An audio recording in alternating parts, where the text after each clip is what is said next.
لا دوق ما بنانا isaga iyo wixii la mid ah ciyaaraha la midka ah sida mesela dublado kale shaxda turubka ciyaaraha baabka ku yimaado oo dhan ma banaana sharcan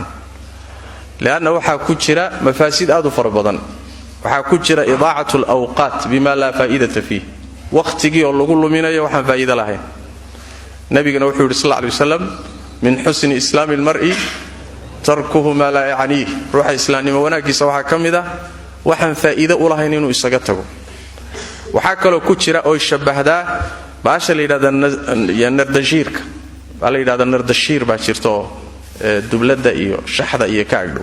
noocaas oo kala iyo turubkay oo waxa xadiis baa ku yimid حديث بريدة في صحيح مسلم غير كيف كيالا النبي صلى الله عليه وسلم من لعب بالنردشير فكأنما صبغ يده في لحم خنزير ودمه عيارتا روحي عيار ابو النبي صلى الله عليه وسلم ليراهدو نردشير كليراهد روحي عيار ابو النبي صلى الله عليه وسلم وحو لميدي هي روح gacmihiisa marmariyay oo kale hilib doofaar iyo dhiigis ruux gacmaha gashaday oo gacmaha ku dharoobay doofaar hilibki iyo dhiigis ayuu la mid yahay nabi sallallahu alayhi wasallam saas macna marka waa ciyaarta dublada iyo turubka iyo shaxda iyo muxuu ahay taa hadda aad sheegaysa laandhuuga la dhahay iyo kulli isku meel bay ku imaanay mafaasidaas ay leedahay oo shariicadu u diidaysa sida qaalibka ah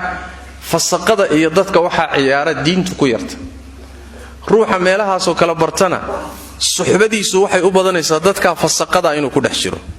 diin la'aan buu ka qaadaya waxyaalaha loo diiday ka mid tahay